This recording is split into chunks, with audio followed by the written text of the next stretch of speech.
Welcome to Fly Tying Thursday, presented by Flatwater Fly Fishers of Omaha, Nebraska. Tonight, our co-host, Mike Kelly, will be tying three flies that originated in England in the 19th century. The first will be the Greentail. The second fly will be the dark Spanish needle. And the last fly is a Waterhen Bloa. At least I think that's how it's pronounced. So without any further ado, Mike, the vice is yours. So tonight, let me switch cameras. So I've got a couple as examples, and I'll spotlight myself here. So this is a dark Spanish needle. I'm going to probably have time to do, hopefully we'll do 3 of them tonight.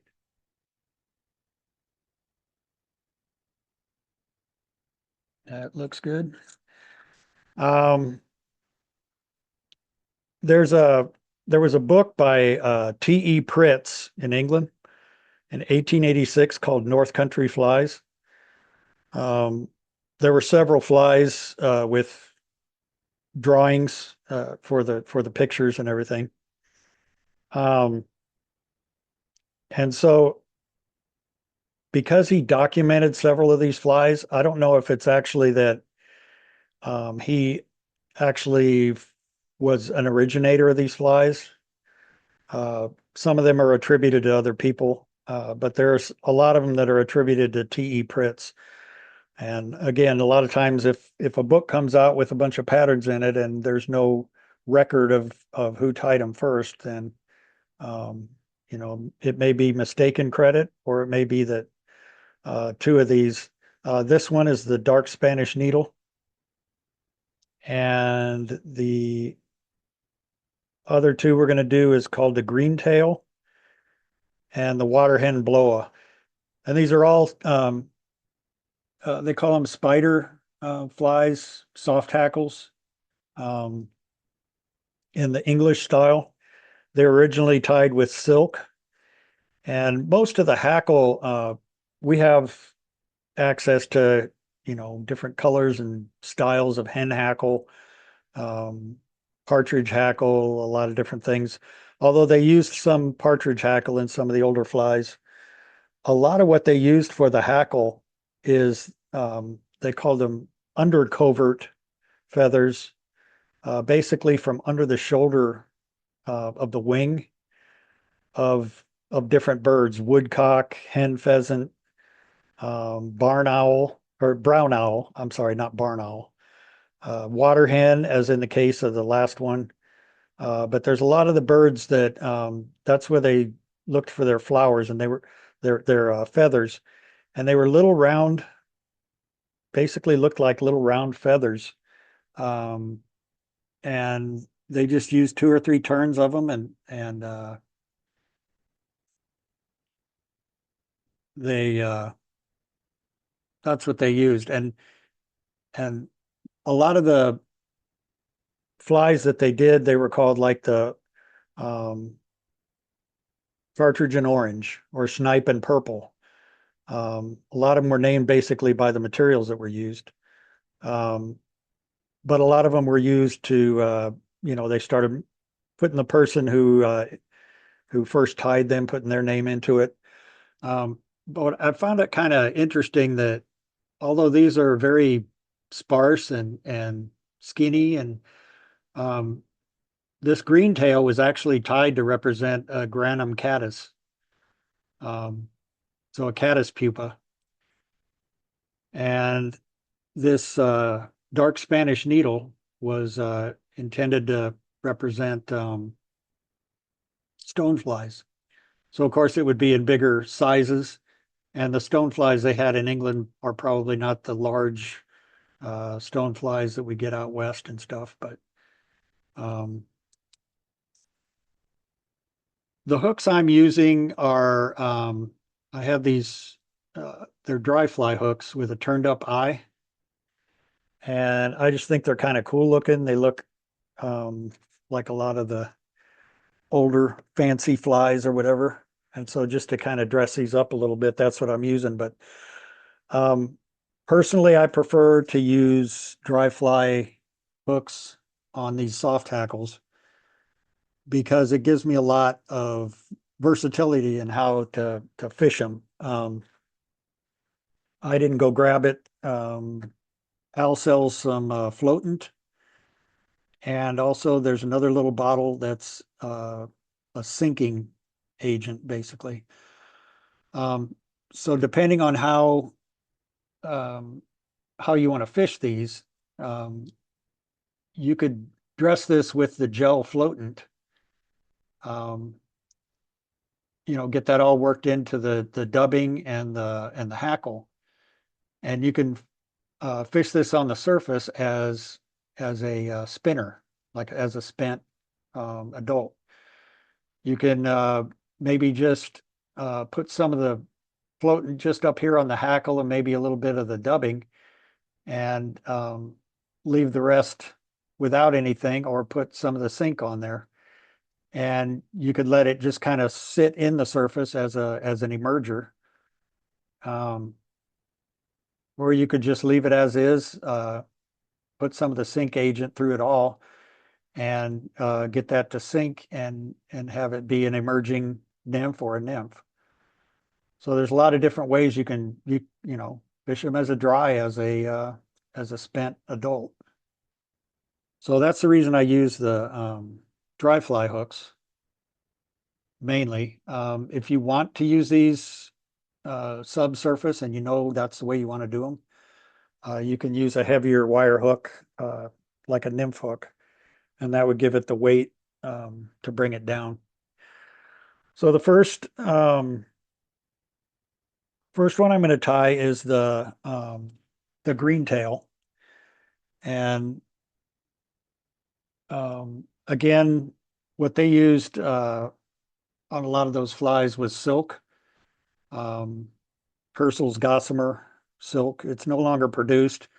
A lot of people have some, and um, you can buy it for a pretty good price in some places, but you can pretty much use any silk. Um, what I've been using for some silk flies is this is Gouda Broad rod building thread. It's nylon. Um, for the smaller sizes, the A is a good size, and that's what I'm going to use tonight. Um, the pattern actually specifies that a lead gray thread is used. So I'm going to start actually at the eye, and I'm going to put some thread wax, um, because one thing I really like with this style of a fly is it it's a good style of fly. They're fairly easy, but it's a really good style of fly to work on your thread control. So um, just gonna maybe go about 5 turns there, and with that wax, that's enough to hold the thread in place. And then I'll get rid of that tag. And now I have a piece of that rod building thread, and I'm going to set that around a wrap of the thread and just pull it back. I shouldn't have done it that far because I'm probably going to screw up the twist. I'll use the other end. Basically, I want this to start right here toward the front, and I'll take 5 more wraps. So I'm just going concentric wraps back so I don't get a lot of bulk. So now I'm going to take this green, and with touching turns, I could have this in a bobbin, but with keeping the gray thread as my tying thread, um, it's easier to just do this by hand. So I'm still keeping it tight and just touching turns. You can use other silk threads that they have nowadays for bamboo rod building and other things. They have YLI. There's a couple of different manufacturers that make silk thread.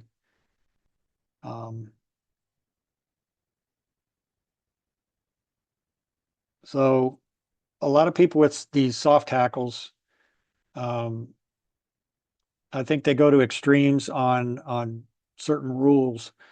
One of them is a lot of people will stop the body at the point of the hook and have it be really short. Robert Smith is a guy that I watch a lot with this style of flies from England, and he says a point between the point and the barb of the hook. So at some point between there is where you want to stop. I like the body to be a little bit longer. And so now going back forward, again with touching turns, and that makes the body of the fly.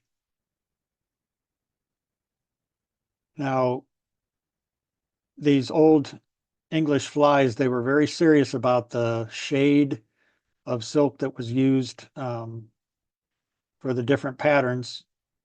And what they focused on was the color of the silk when it was wet, to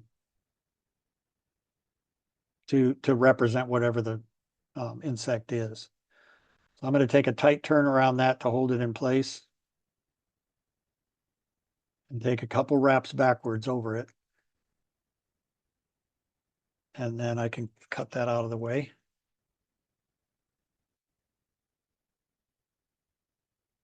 And now the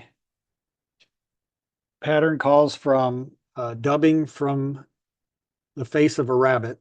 So from a hare's mask, the way I like to do this is just to go around to the cheeks, in between the eyes, just kind of go around the mask and just take pinches from all over the place until I get a little bit of dubbing there.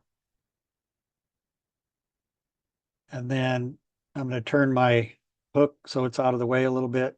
Just take little amounts, twist them onto the thread.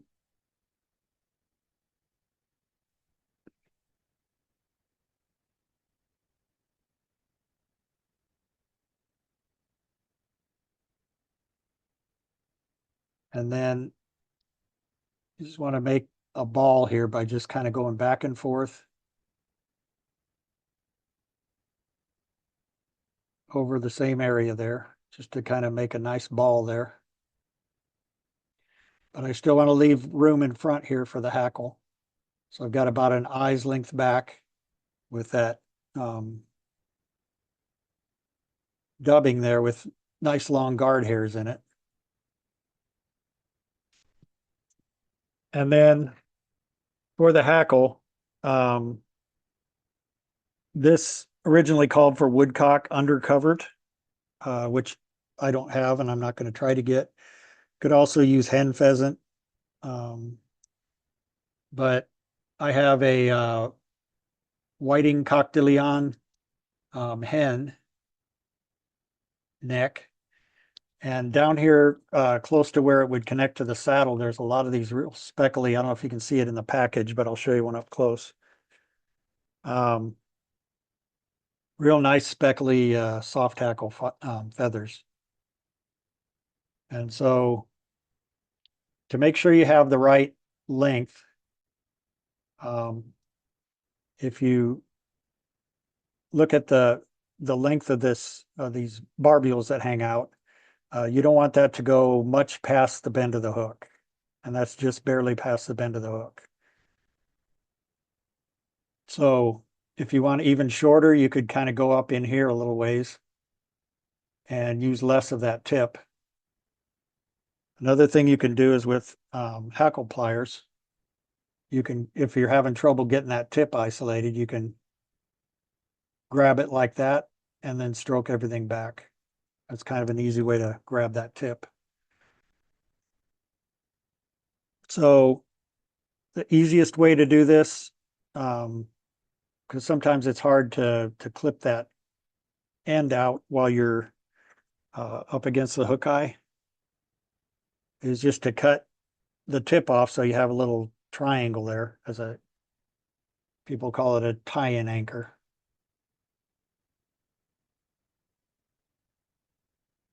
And I want to have this tied so that the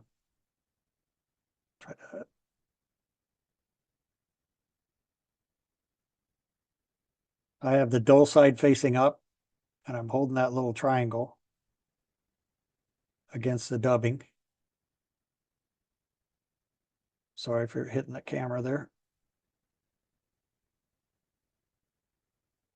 Now let me take a couple of wraps around that triangle. And now I'm going to come in front. And now that's secured.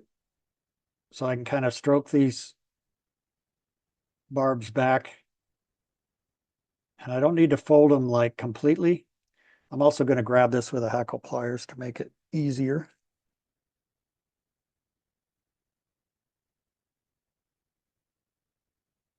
So then as I come around, just stroke those back.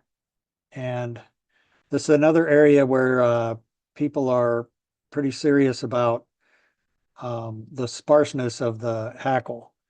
And again, Robert Smith says that too many people, when they're tying these soft hackles, they make them too sparse.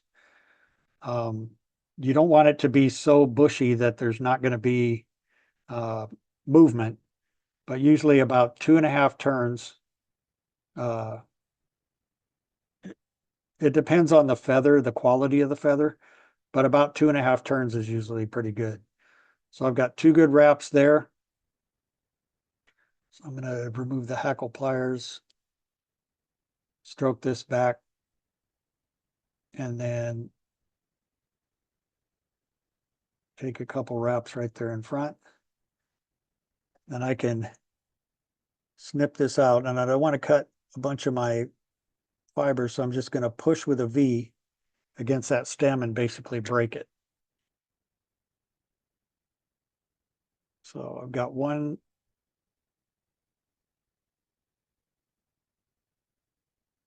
barb that was a little bit funky, but now it's laying back. And I'll do a whip finish.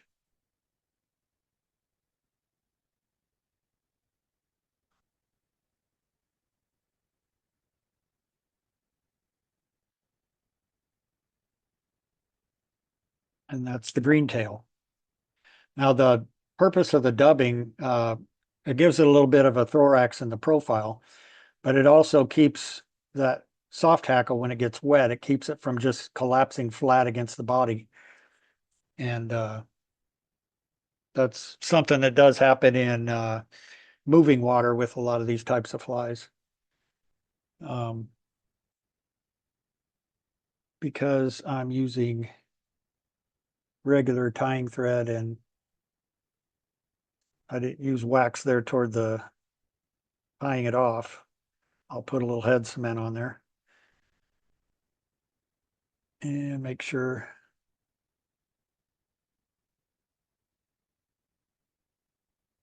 clean out the eye. And that's the Greentail.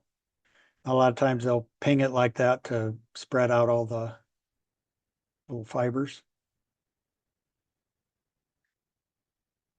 That's the Greentail. Now, the next one is, we'll do this dark Spanish needle. Now, this fly, trying to read about the origin, and Robert Smith even did a video on the controversy about the fly. This is again what it looks like. The dark Spanish needle in some books had a yellow body, In other publications, it had an orange body. Some was a dark brown, and some was like more of a wine color. So it's hard to tell what the original or whether it even matters. It's kind of a style of fly, and like I told John, it's very much like a um, Tenkara fly. A lot of these are, but with the hackle swept back instead of forward. Um, so with this fly, it's going to be a little bit different. I'm going to use this is a 6/0 uni thread in orange. It's like a burnt orange kind of color. So that's about kind of as close as I can get to somewhere in between what all the different original patterns were supposed to be. Um, I'll go ahead and start at the eye. Take about 5 or 6 wraps.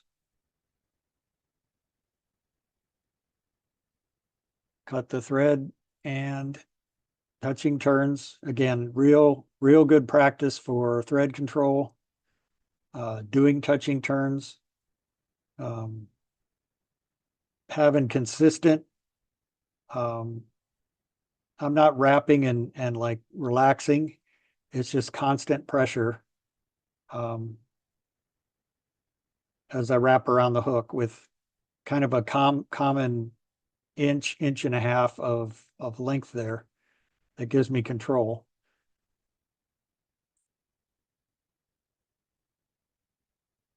And as you get the hang of this, you can really like spin through there pretty fast and still get touching turns.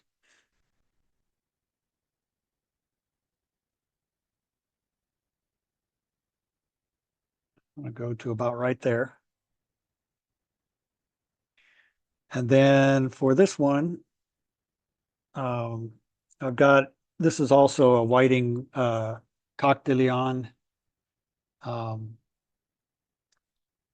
hen. This is a saddle.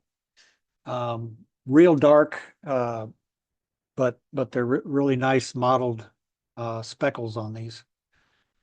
So I'm going to isolate the tip again.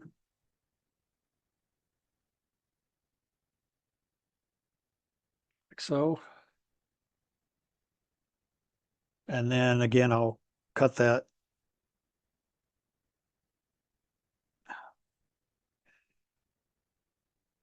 This time, I think what I'm going to do is I'll go ahead and tie it off like this, just to show you that. So continuing forward here with those wraps, I'm just going to take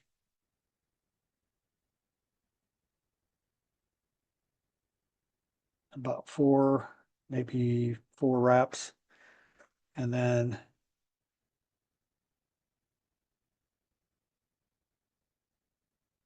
cut that tip off.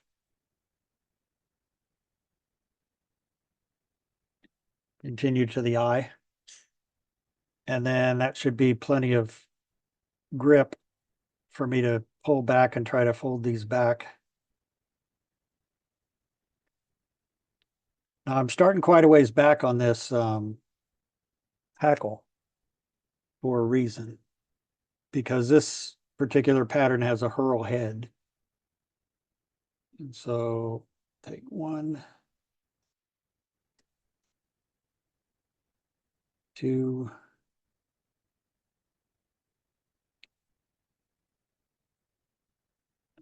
about 2.5.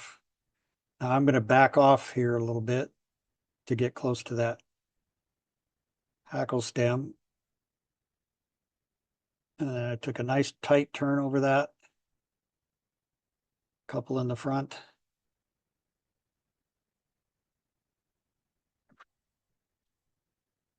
And again, I'll make a V in my scissors and just push on that stem and break it.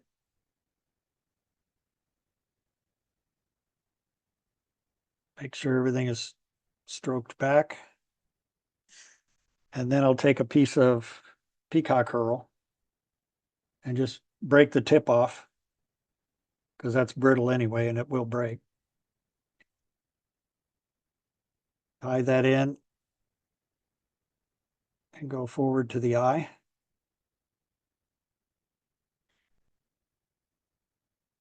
And then it doesn't hurt to either use wax, thread wax, or just use a little bit of head cement. Just right on the base there. And that'll just kind of help strengthen that peacock herl a little bit. It's only a few wraps, and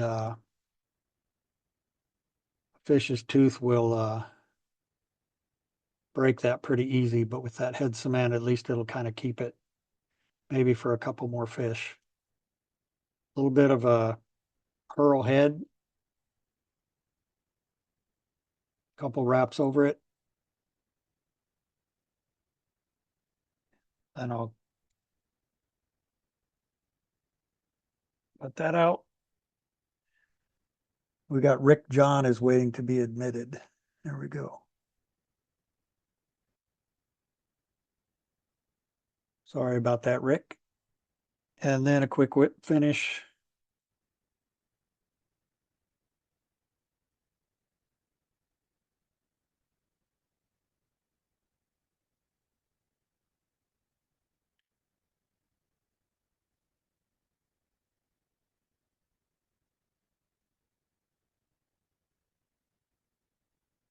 And that's the dark Spanish needle. Really cool colors with that peacock herl, and then sort of a darker hackle.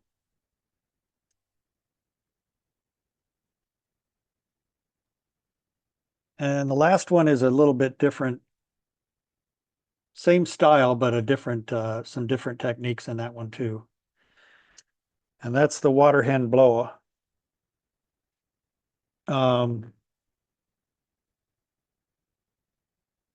For this one, I don't have a sample to show you. This one uses yellow thread, or yellow silk is what it originally was. And with the combination of the materials, it actually gives the impression of sort of an olive bodied, it was actually intended to represent a olive colored mayfly. So obviously by the name, the Waterhen Bloa, the original dressing was under covert feathers from a water hen, which is similar to the coot that we have around here, the little mud hens. But it was like a lighter color. So it was sort of a lead gray is the most that I could ever find out about it. So I'm going to use a hen hackle. It's a just a nice done lead gray. This is American hackle, hen cape from Whiting, and that'll be a good color for this. And then the other material, the dubbing that's used in this fly is water rat. Now, my first thought was that water rat is probably very similar to muskrat, but the length of the hair on muskrat is way too long for this style of a fly. So the accepted substitution is mole. This is a little 2x2 patch of mole that I've had for 40 years. And you don't use a whole lot of it. I've used it for a lot of different patterns other than this type of soft hackle thing.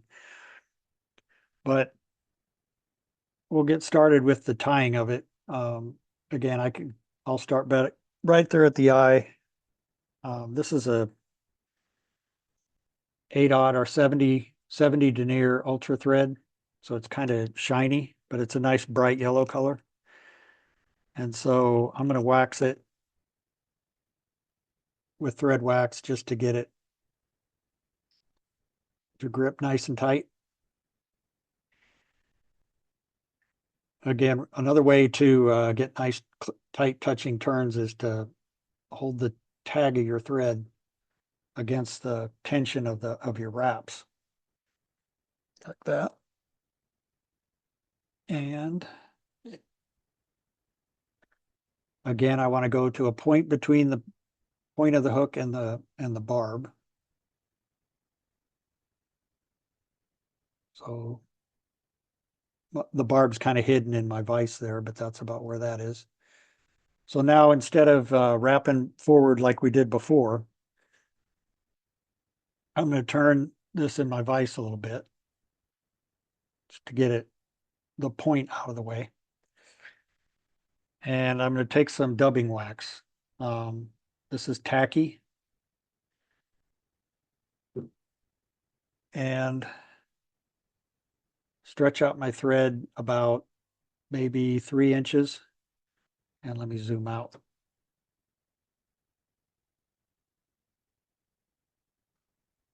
I'm going to take that wax and just apply it kind of sparingly, but I want to make sure the thread is covered with it. Now, like Al says, if you this comes in a tube like chapstick or whatever, and if you push it up too high, as you try to apply it to your thread, you're going to get great big clumps and make a mess out of it.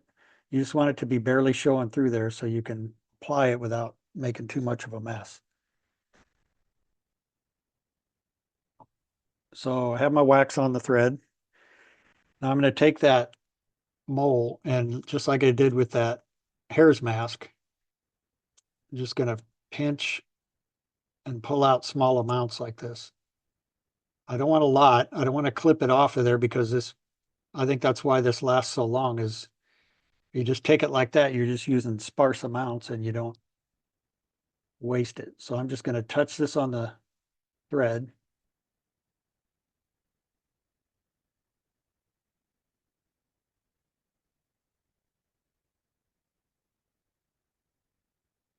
That maybe, well, maybe a little bit more right in here. So you can still see the yellow thread through there. And I just have that mole.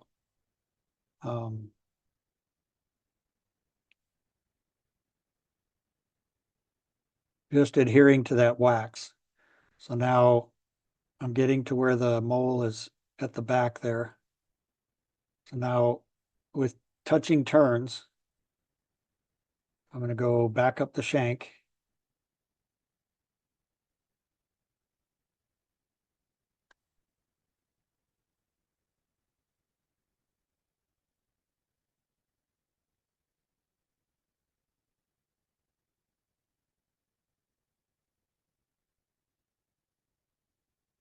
Right about there, and then I'm just going to try to clean that off. I don't want that much. So maybe this is a size 14 hook, maybe 2.5 inches would be plenty. So you can see that mole is staying on there, but the yellow thread is going to show through there. And what that's actually going to look like when it gets wet and lays down is that yellow thread with that light gray mole fur is going to look olive. And that's what the intent was. So I'm going to take this soft tackle then. Not that one. The good thing about hen hackle is when you pull it back like this, the webbiness or whatever kind of keeps it standing out like that. Mike, can you zoom in again? Yeah. Thank you. So this one again, I'm going to go ahead and cut the triangle there.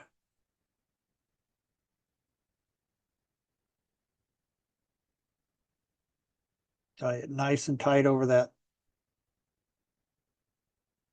feather tip. Grab it with a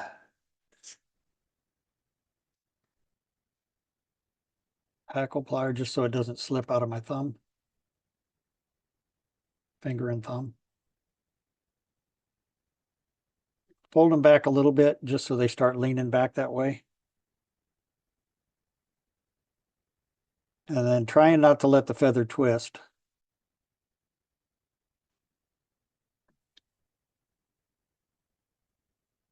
I'm going to take, that's about a little over 3. I'm going to come through there, 2 wraps over that, and then a few in front. And again, with a V and my scissors, I'll just push against that stem and break it. That keeps me from cutting all my other hackles there. And then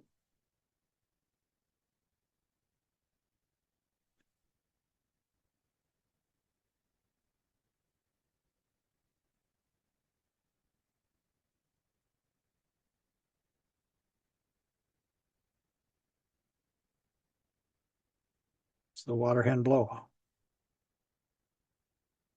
So it's 3 different techniques to basically do the same kind of North Country spider patterns. The key is they're not just for England. This Waterhen Bloa could be a blue-winged olive emerger. It could be a spent, light mayfly.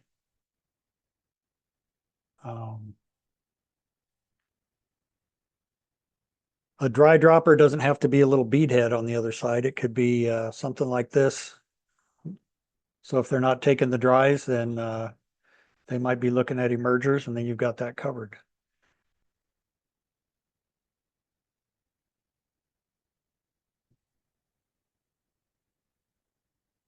So there we go for today.